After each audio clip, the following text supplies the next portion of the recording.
So good afternoon, everybody. So this afternoon we are going to do the Suttas 87, Piyajātika Suttas, born from those who are dear. So the reason why I choose this sutta because it's really relevant to all of us, whether you are monastic or you are lay person, it's really relevant. So it's not only applied to, because some of the suttas are more applied to the monastic, but this is really relevant to all of us, whether you are lay or you are the monastic. So I will start to read out, and I will stop, and I will explain to according to how I understand the suttas. Then after when I finish, you can you have any questions, you can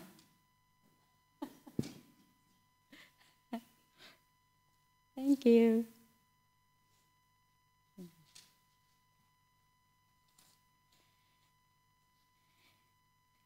You can ask questions or any comments. Okay, so now we can start reading.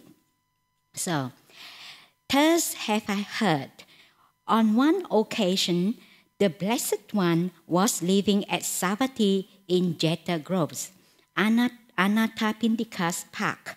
Now on the occasions, a certain householder's dear and beloved only son had died. After his son's death, he had no more desires to work or to eat. He kept going to the charnel grounds and crying, "My only child, where are you? My only child, where are you?" So, and this householder, because it's come from the attachment, this is how we attach, We not only attach to our body, we extend our attachment.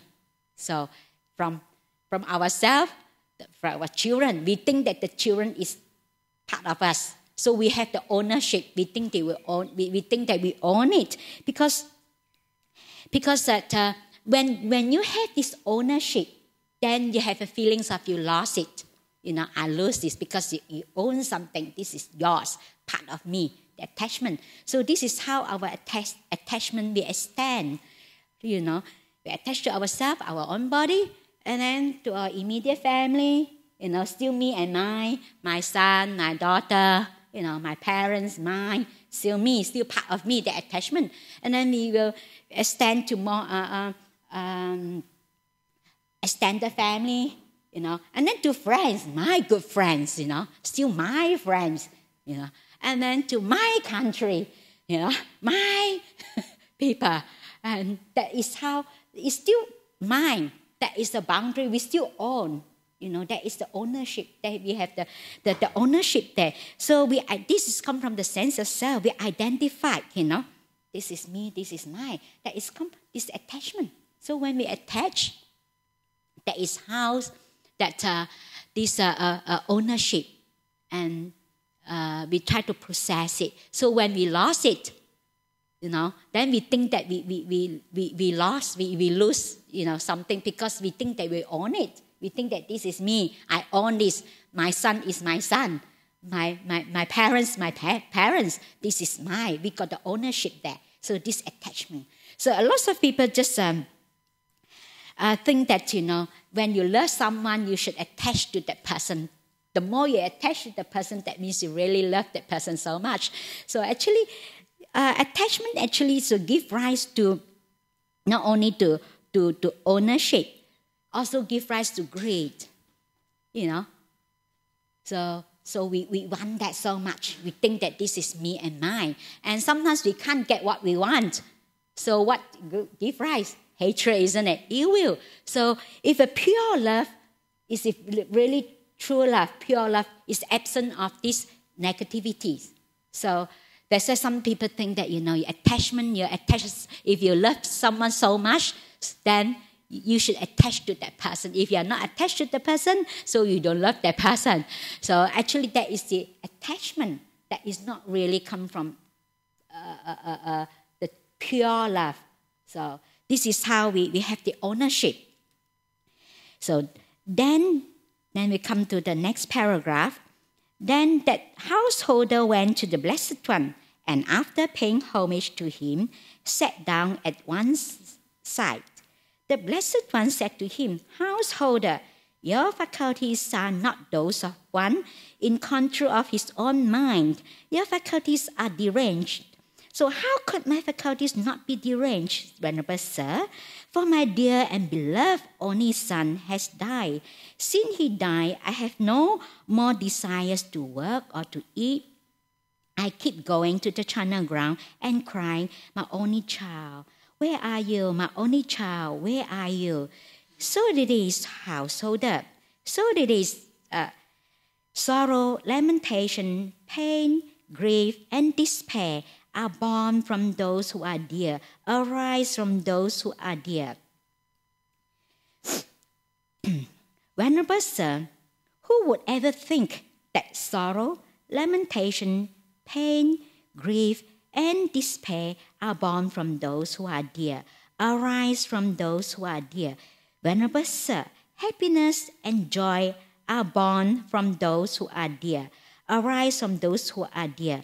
Then, displeased with the Blessed One was disapproving of them, the householder rose from his seat and left.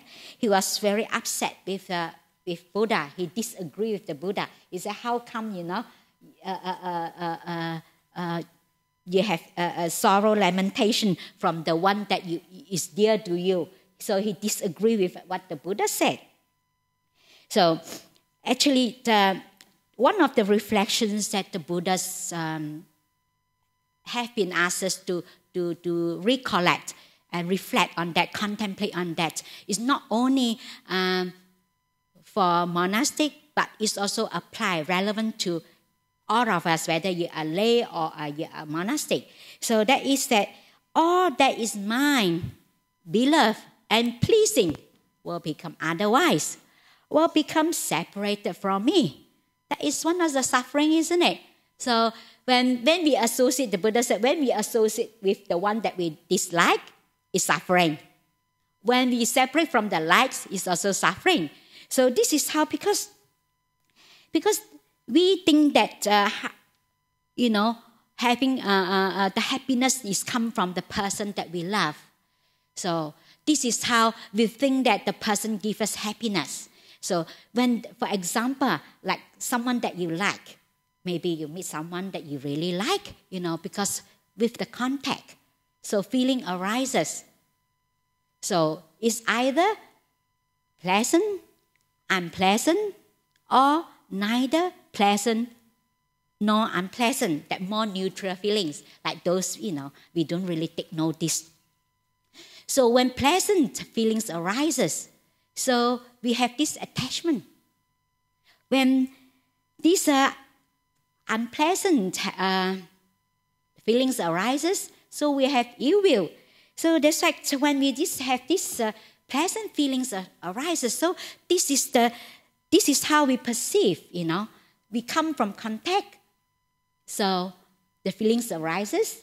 Then this is how we perceive. We perceive as this object is pleasant. So we think that this object gives us happiness. So we perceive that this happiness is come from this object or from this person. So actually we are not perceiving things purely. So we bend towards, we being perverted by our likes and dislikes. So this is how then it's go into the thinking about that. Then we develop a view of this object, this view, how we view about this object. This object is happiness, or this object is, bring me suffering. This object is no, we put the label on that. It's good, bad. And then we carry into our consciousness. You bring that to, carry over to our stream of consciousness. So next time when you meet this person, so this one I don't like.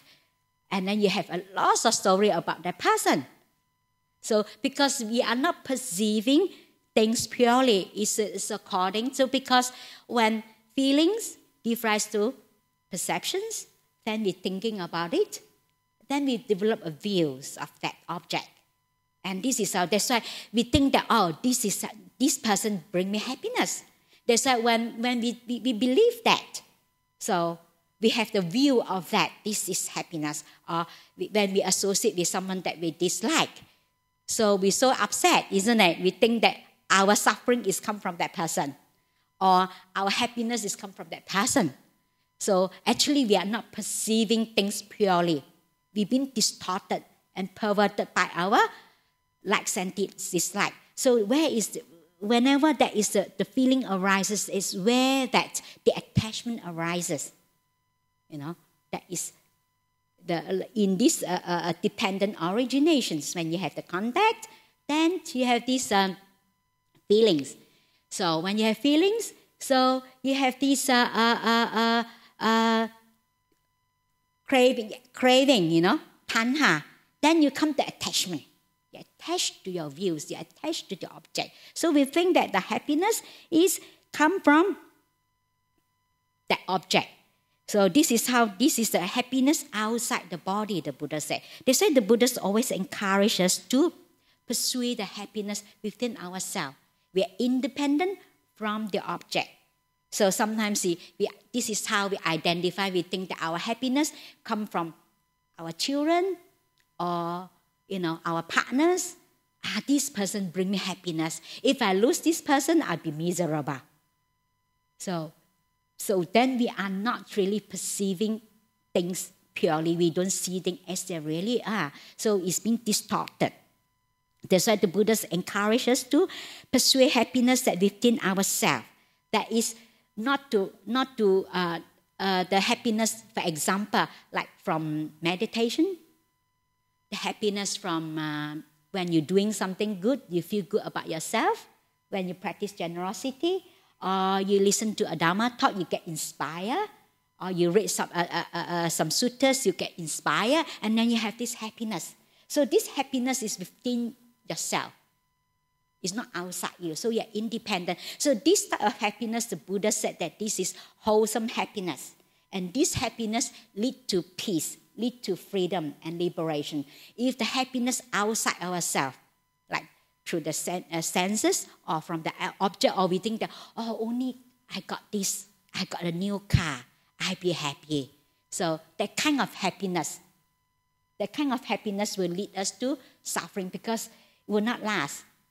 It's very fleeting, and then you want more and more. So that's why this is how we've been distorted. So we think that, our children, our dear one, they are the source of happiness. Without them, I'll be miserable. When I lose them, I'll be miserable. So this is how we are not perceiving things purely. So of course, this because like ordinary people that always think that, how much happiness, come from their own partners or, family or the parents or the children or the close friend. So that's why we need to have put into practice a lot of practice that to be able to really penetrate through the Dhamma to see things as they really are, because we've been distorted by our views, our perceptions. So, and this person was so upset and he left because he disagreed with what the Buddha said, because he think that because his happiness is come from the son. So when he lose his son, then he be miserable. So then come to the next paragraph. Now on the occasion, some gamblers were playing with dice and not far from the Blessed One. Then the householder went to those gamblers and said, "Just now, sir, I went to the recluse Gotama, and after paying homage to him, I sat down at one side. When I had done so, the recluse Gotama said to me, 'Householder, your faculties are not those of one in control of his own mind.'" So repeat the entire conversation as above. "Venerable sir, happiness and joy are born from those who are dear, arise from those who are dear." Then, displeased with the recluse Gotama's words, disapproving of them, I rose from my seat and left. So it is, householder, so it is. Happiness and joy are born from those who are dear, arise from those who are dear. Then the householder left thinking, I agree with the gamblers. So when he told the gamblers, and they agree with him, that, yes, the Buddha, what he said is not true, is not, they disagree with what the Buddha said. So eventually this story reached the king's palace. Then King Pasanadi of Kosala told Queen Malika, this is what has been said by the recluse Gautama Malika: sorrow, lamentation, pain, grief, and despair are born from those who are dear, arise from those who are dear. If that has been said by the Blessed One, sir, then it is so. No matter, then this king said to Malika, he said, no matter what the recluse Gautama says, Malika applauds to it thus. If that has been said by the Blessed One, sir, that it is so, just as a pupil applauds whatever his teacher said to him, saying, so it is, teacher, so it is, so too, Malika, no matter what the recluse Gautama said, you applause to it thus. If that has been said by the Blessed One, sir, then it is so. Be off, Malika, away with you. So you said, because you always agree with the Buddha, whatever the Buddha said, you said must be true, like a cult. You always think that he's right. Whatever he said is true. So then the Queen Malika addressed the Brahmin, Nali Janka. Come, Brahmin, go to the Blessed One and pay homage in my name with a head at his feet and ask whether he is free from illness, afflictions, and is healthy, strong, and abiding in comfort, saying, Venerable Sir, Queen Malika pay homage with her head at the Blessed One's feet and ask whether the Blessed One is free from illness and abiding in comfort, and then said this, Venerable Sir, have these words been uttered by the Blessed One? Sorrow, lamentation, pain, grief, and despair are born from those who are dear, arise from those who are dear. Learn well what the Blessed One replies and report it to me, for Tathagatas do not speak untruth. Yes, madam, he replied, and he went to the Blessed One and exchanged greetings with him. When the courteous and amiable talks was finished, he sat down at one side and said, Master Gautama, Queen Malika paid homage with his head at Master Gautama's feet and asked whether he is free from illness and abiding in comfort. And he said this, Venerable, have these words been spoken by the Blessed One? Sorrow, lamentation, pain, grief, and despair are born from those who are dear, arise from those who are dear. So it is, Brahmin, so it is. Sorrow, lamentation, pain, grief, and despair are born from those who are dear, arise from those who are dear. Then he continued to say, it can be understood from this, Brahmin, how sorrow, lamentation, pain, grief, and despair are born from those who are dear, arise from those who are dear. Once in this same Savatthi, there was a certain woman whose mother died. Owing to her mother's death, he went mad and lost her mind, wandered from street to street and from crossroad to crossroad, saying, have you seen my mother? Have you seen my mother? And it can also be understood from this how sorrow, lamentation, pain, grief, and despair are born from those who are dear, arise from those who are dear. Once in this same Savatthi, there was a certain woman whose father died, and whose brother died, whose sister died, whose son died, whose daughter died, whose husband died. Owing to her husband's death, he went mad, lost her mind, and wandered from street to street and from crossroad to crossroad, saying, have you seen my husband? Have you seen my husband? So, and it can also be understood from this how sorrow, lamentation, pain, grief, and despair are born from those who are dear, arise from those who are dear. Once in this same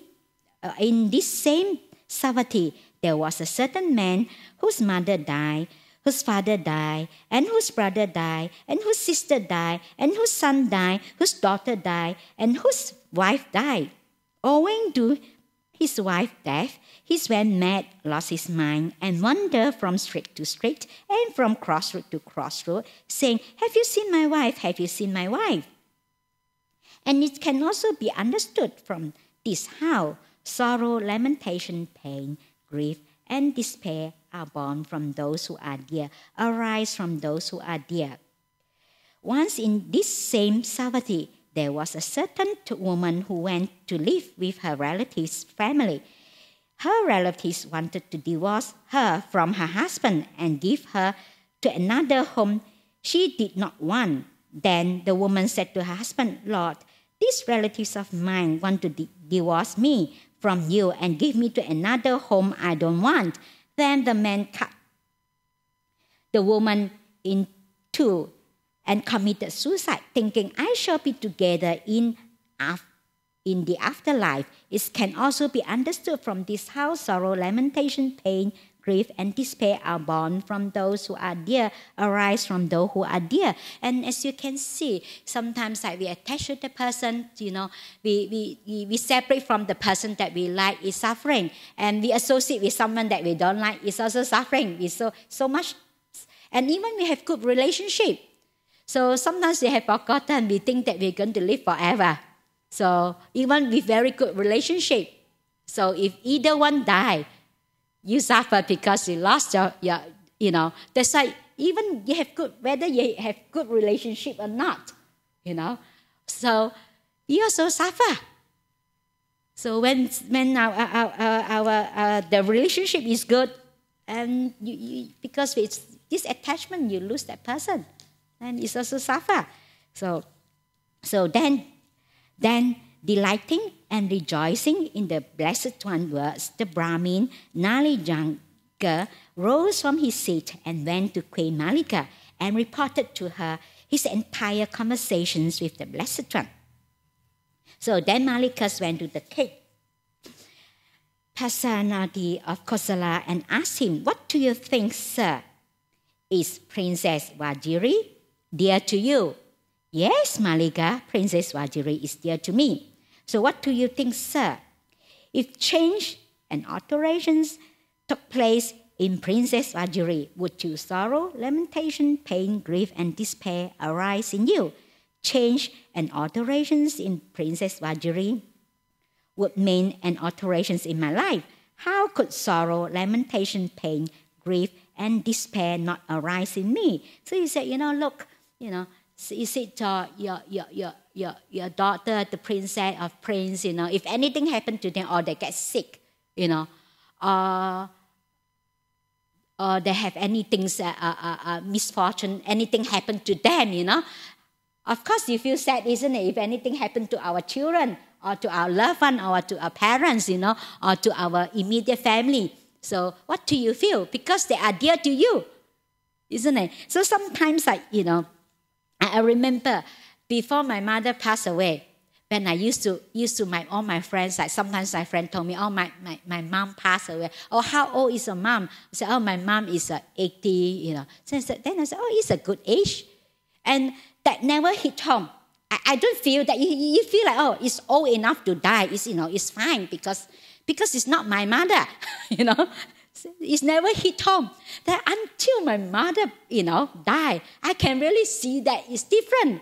No matter how old my mother, even my mother lived until 100, you still feel like, oh, my mother, because this is me and my mother.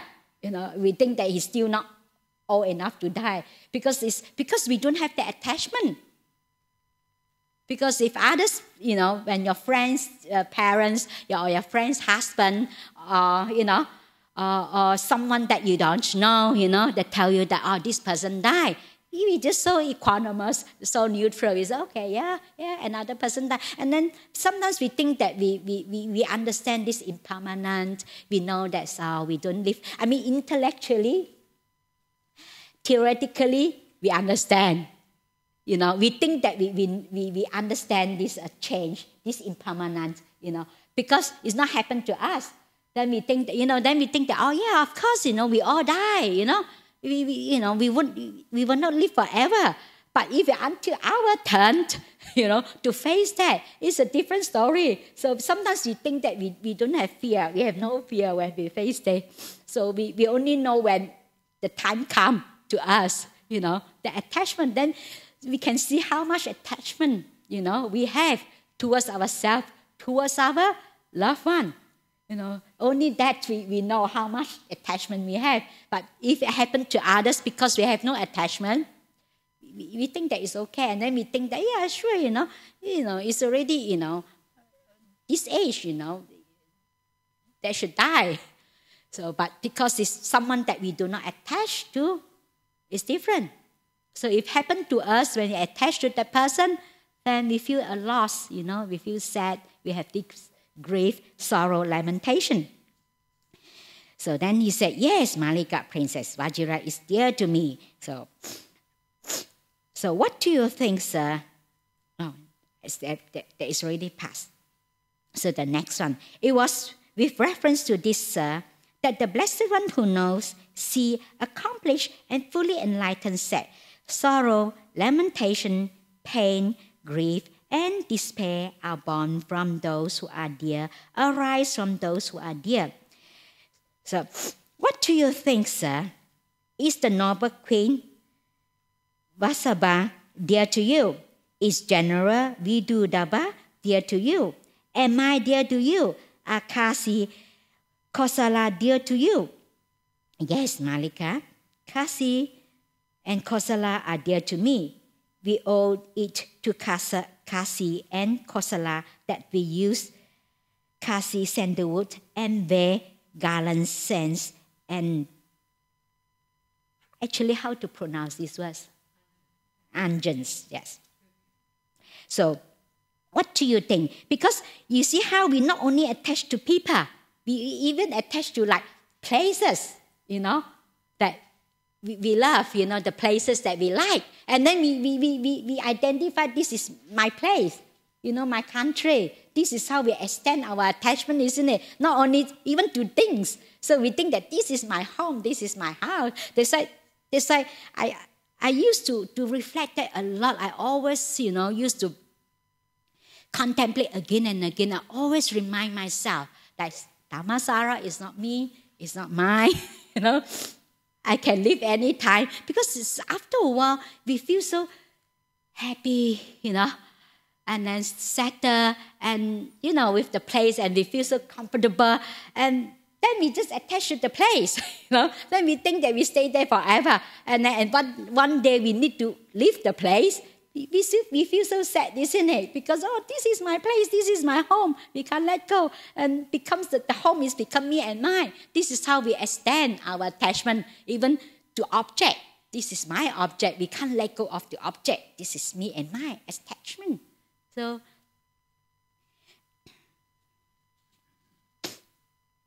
what do you think, sir, if change and alterations took place in Kasi, Kosala, would sorrow, lamentation, pain, grief, and despair arise in you?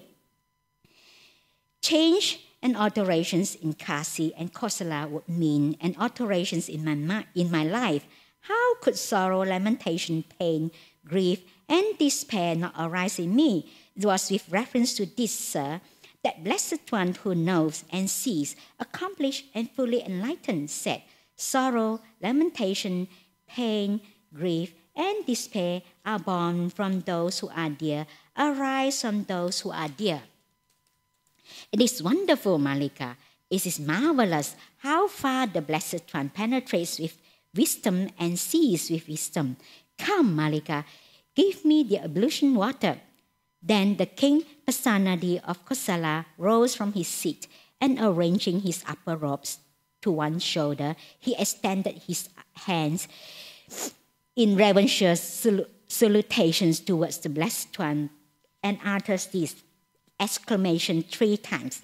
Honor to the Blessed One, accomplished and fully enlightened. Honor to the Blessed One, accomplished and fully enlightened. Honor to the Blessed One, accomplished and fully enlightened. So this is the whole suttas that born from those who are dear. So now is any questions and comments?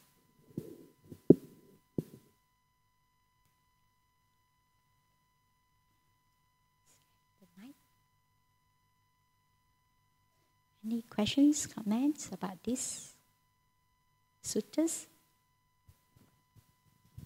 Yeah.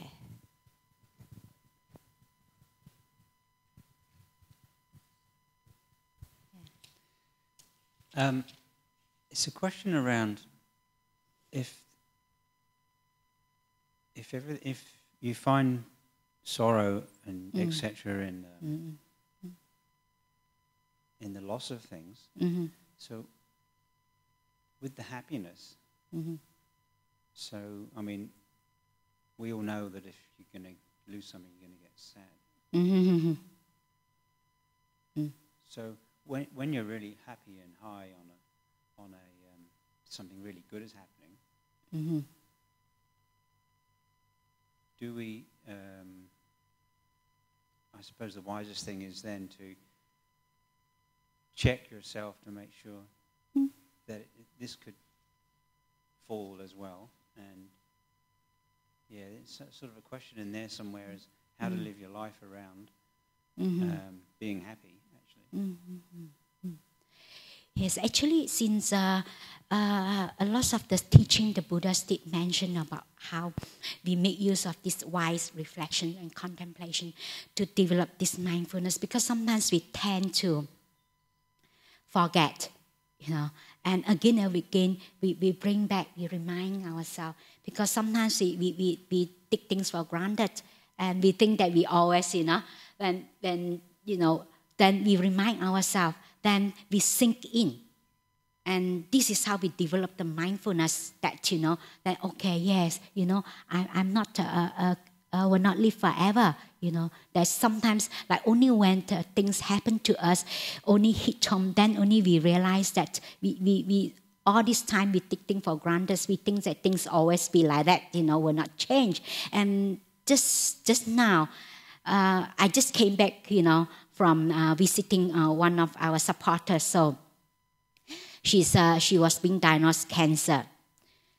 Actually, because of this illness, it's really wake her up, and it's really bring her closer to her husband, and she realized how good is a husband.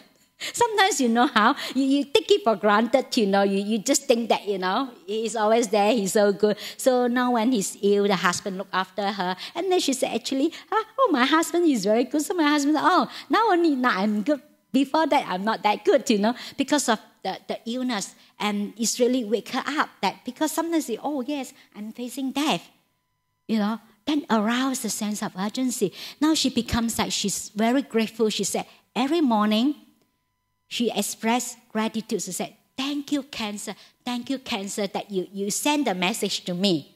Now she wake up that, that this is cancer. Then I know that, I don't have long to live. She become like, she make most of it, what she got.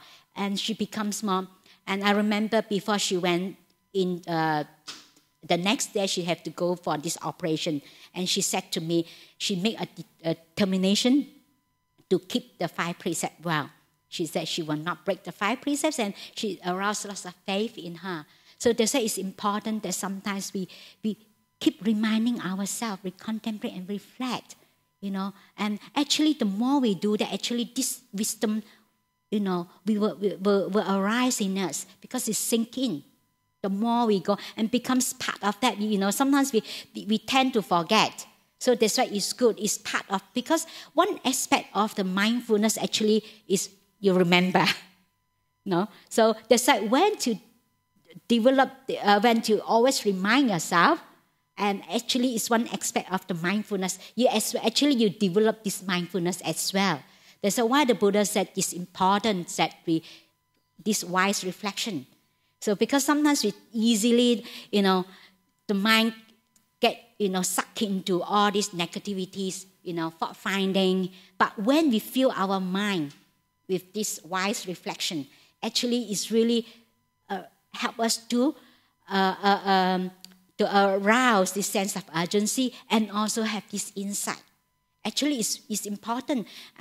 When I was a young monastic, when I was a trainee monastic, when I was still Anagarikas, I used to do that. Sometimes I do walking meditation. Sometimes I focus on my foot, my movement, my sensation. But sometimes I do reflection. I walk up and down. I reflect. All those to sink in, to have a sense of monastic. Like I used to contemplate and reflect that, I'm no longer living according to worldly aims and values. I'm the owner of my own karma. And I'm heir to my karma. I reflect on that. And actually it's helped me a lot. I feel sometimes I was really inspired. I feel really good and arouse lots of energy. And it's always keep reminding, because sometimes we become, when you used to a place, and then after a while you get slack, that you forgot. But this contemplation, this reflection actually is help. That's why it's very useful. Actually, in this Anguttara Nikaya, the Buddha mentioned that is whether you are Sangha, you are lay, we should reflect that. Very, very often the Buddha said that I'm subject to old age, sickness and death. I'm the owner of my karma. You reflect that. And all that is mine, beloved and pleasing, will become otherwise, will become separated from me. So when you reflect on that, actually it's helped you not to take things for granted. Actually you become more appreciative. So when you have that gratitude and appreciation, this is actually a positive, wholesome qualities. And it's helped you to, actually these reflections help you to develop this quality. So the more you do that, and your mind, it's just like you have the mind inclination, you incline towards that. So the more you do that, you have that, becomes a second nature. Your mind is just have that inclination. That's why the Buddha called this wise reflection, we contemplate. That's why it's very important. So while things gone on well, we reflect on that. So when something happened to us, it's not a shock. Some people really are shocked, they couldn't take it. So, then when we have that, we prepare, because we all cannot run away. We got to face that moment to come. Either we die or our loved one die. So either one, we have to face that moment anyway. So that's why we now practice. Now we keep practicing, to prepare that for that moment to come. Not to think that, we live forever. Some people say, if I should die, they think that they will not die. If I should die, we will die. We will not live forever. That's why it's important to keep reminding ourselves. Then we will live our life more fully, with not to waste our time projecting the future, worrying about what is going to happen. And that is really completely waste of our time. But because of this reflection, it's really help us to have a sense of urgency. And we just so grateful that the fact that we're still breathing. I remember because when my father passed away, 3 months my brother passed away. I have two, within 3 months, And actually it's a very powerful teaching, a message. And it's really made me feel, I did a lot of mindfulness on death. I reflect on that, I made that anytime. I remember that time I was in Thailand, Wapanaracha. So every morning when I wake up early in the morning, in the first thing I say, wow. I said, I'm still alive. Oh, I'm still breathing. And I'm so grateful that the fact that I'm alive. Oh, I have one more day to practice. That I really practice really the full. I work a lot. I meditate a lot. I sleep very little. To me, I thought, I'm not going to waste my time to sleep, because if I die, I can sleep forever. So I sleep very little, but I have lots of energy because I did a lot throughout the whole year. This mindfulness on death, And it's really helped me arouse a lot of energy and faith. And I feel so grateful that the fact that even I'm still alive, because I know that death might come to me anytime.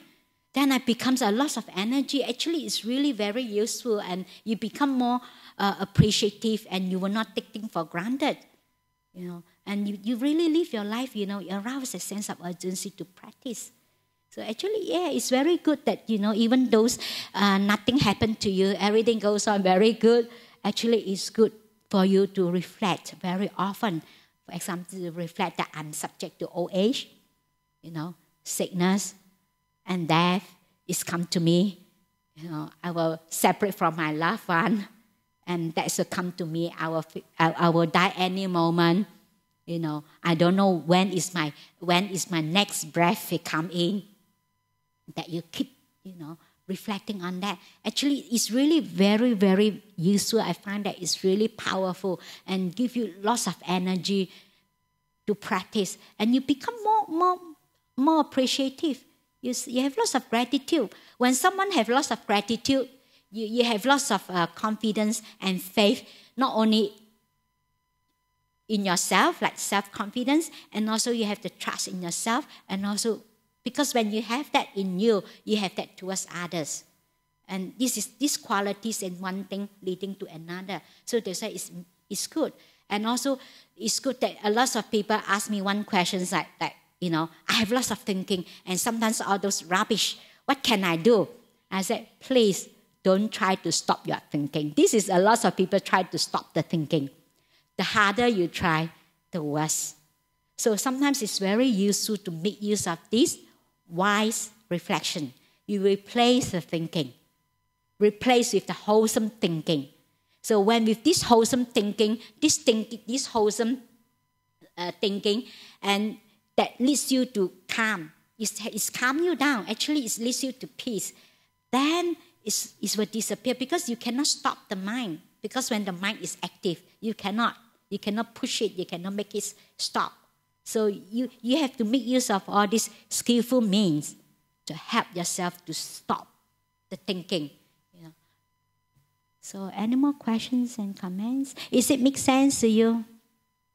Yeah? Okay.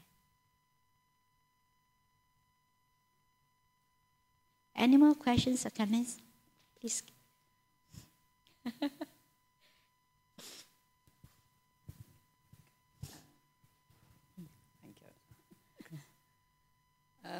I remember one of the suttas, I'm not sure which one, the Buddha mentioned about objects, losing objects.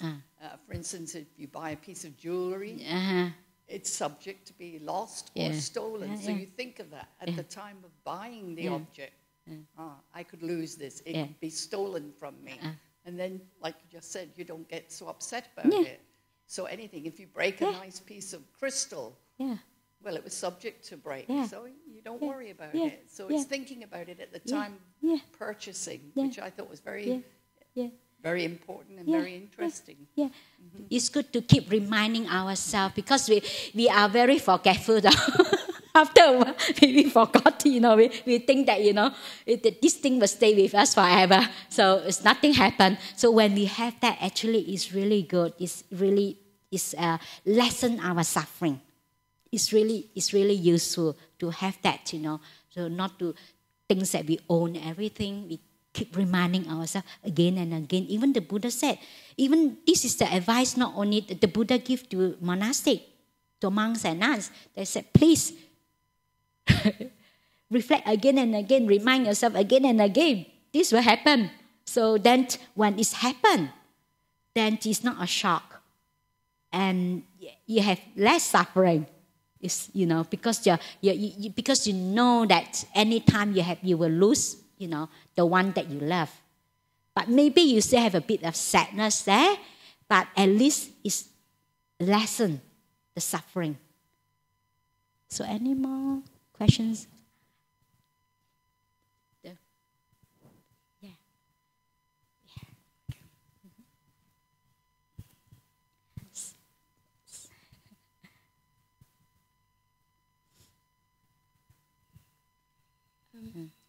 Venerable Hasapanna, Yesterday you were talking about fear.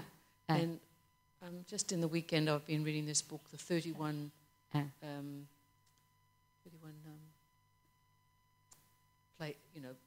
spheres, places to be reborn.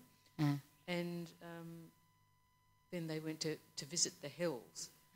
And I got such an enormous fear rising in me. And is it skillful to use fear as a motivator or not? So when the fear arises, and sometimes depends if you be able to just observe the fear. Sometimes when the fear go to the maximum, and it just subside by itself. But sometimes you find it very difficult. So how is the fear? Like, is it arises and it just pass away? Well, it was very strong when I started to read about it, because it seemed to me quite minimal things that people had minimal. I mean, some of them were very bad, but some of them were quite minimal, to be reborn in these dreadful hell realms. And I suppose the fears lessened now, but at that time, it really chilled me. You know? Okay. Yes. Okay.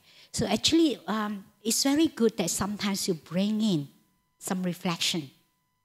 So you reflect on your own morality, your own generosity, your own goodness. Actually, the Buddhas encourage us a lot. We're not only doing good. Actually, he's encouraged us to rejoice in that, to reflect on that.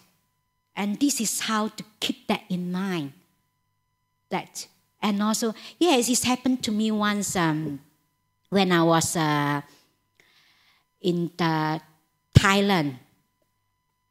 And I was alone, and then that time because I was because they all went to Ajahn Bland celebration, his birthday. So that the women's section said, I didn't go because I don't like to go to all these celebrations because it's not busy, noisy. I don't like to go there. So I left behind.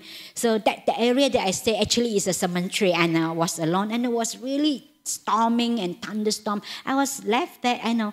And it's all in a certain I have fear. Oh, the storm, and because it's just very thin roof, and it's just I feel like, oh, what happened if I die now? Then I said, well, and that moment I said, okay, well, what can I do?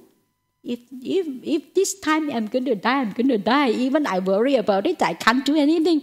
Actually, that moment when I reflect on that, then I started to think, yeah, and haven't, in my life, I haven't have this, intention that deliberately causes anyone harms or hurt. Of course, sometimes like unintentional, that is different. But sometimes you don't know what to say. Sometimes you think that you're making fun of someone. You do not know that you hurt someone. That is different. But like deliberately have intention to cause anyone hurt or harm. So I say, no. So I've been, practicing diligently, and I keeping the precept. So once I reflect on that, I have a sense of a security. I feel the trust in my own goodness, in my own honesty, integrity, and I feel good. Then immediately you feel, you really feel very, a sense of like, actually it's important why the Buddha said this, the generosity. Sila, the Sila Samadhi, the four foundations, the Buddha said this is four foundation stone. They said generosity, when you do something good, it's good to reflect. It's good to rejoice.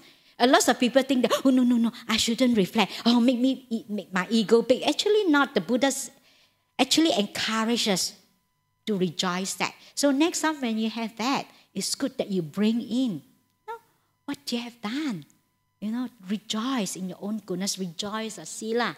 Actually give you lots of faith and confidence in yourself. So the fear of being reborn in health and all this immediately subside. It's very useful to reflect on that, especially we do something good.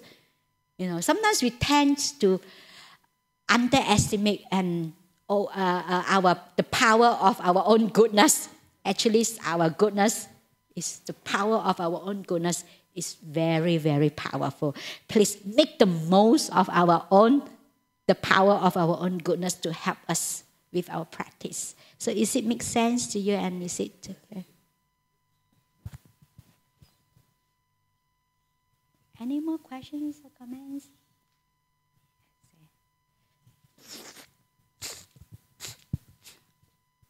Venerable, I'm not quite sure how to phrase this question, but it has been said to me that to have an expectation sometimes is to have attachment. So say you are dealing with a person and you have an expectation of some sort of skillful or good behaviour, and then this doesn't occur and you become upset, I'm told that on your own part to become upset is attachment because you've had an expectation of how someone should behave. What can you say about that? Yeah, because you are getting not what you want. Because you expect the person. This is how this actually is always come back to the sense of self. How we identify. For example, we identify this is my son. So because you are my son, you should behave this way. You should live up to my expectation. So that's why it's important that we practice loving kindness. A true loving kindness, there is no boundary and no barrier, no identification. It's just another being. That person is not my son. I realize it also for myself when, I have a son. And I realize it when I started to identify that this is my son. And I really feel that I'm being separate from my son because there is a barrier that, he is my son, this is the mother. And that is the boundary. That is a barrier. Then I feel that, that is not true love. That is not love. A true love is, what is loving kindness? Loving kindness, there is no boundary, no barriers. That is the true loving kindness. True loving kindness is to melt down the barriers between ourselves and others. So we extend, we open. So we open the door of our heart, allow other people to come in. When we start to identify, that is where the problem comes in, the attachment. Then we want the person, we identify the person is like that. So that person should like that, we put the label on, identification. Like for example, some people, have the image of themselves. Oh, I'm a good person, I'm a kind person, oh, I'm so good.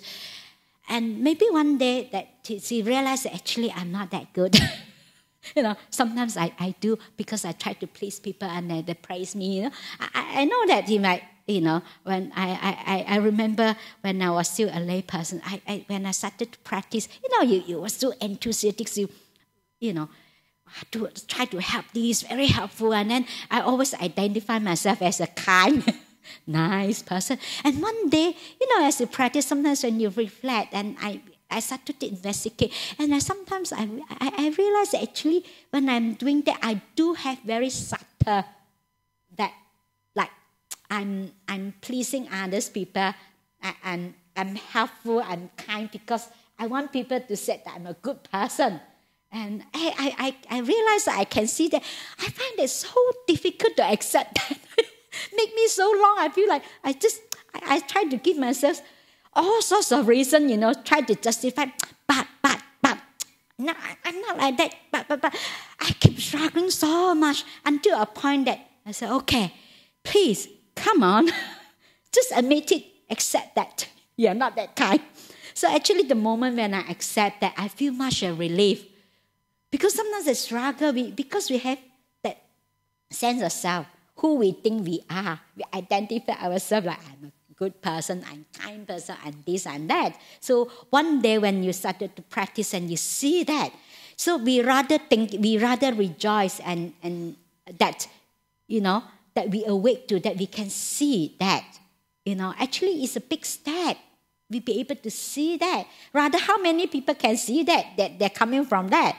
So rather than thinking that, oh, I'm such a terrible person, I'm not really that kind. But you look at it, that actually it's not what we're experiencing is really mattered. Are we awake to this moment? Are we awake to what's happening, in this moment? That is the most important thing. We are awake to that. That is the wisdom, that is the insight, that is important. So as you can see that you have that, actually it's already a big step. At least you're awake to that. Some people still, get sucked in, go on and on and on, and have lots of suffering. So that's, you learn. So actually it's really a big step. Rather than we don't know. We still think that, living in denial, think that we're such a good person and we just try to push it away, Then actually it's good it's good that you reflect on that, you accept that, and each time you see that it's okay, it's fine, just accept that, and you know that you need more to work with that again and again, because even though this is the mind, it takes time. It's a gradual training. For example, like even now, this time if you don't react to that emotion, doesn't mean that next time it won't come up. It still pop up, but it's less intense. So slowly and then again and again, it's getting less and less and less. And this is how it eventually is eradicated. This is how. We cannot use willpower to try to push it away. It doesn't work that way. So if we can use willpower, then the Buddha's teaching of non-self is not the truth, So we cannot. It's non-self. It's non-self. You have to keep practicing. So does it make sense to you? Does it answer your questions? Okay. Any more questions or comments?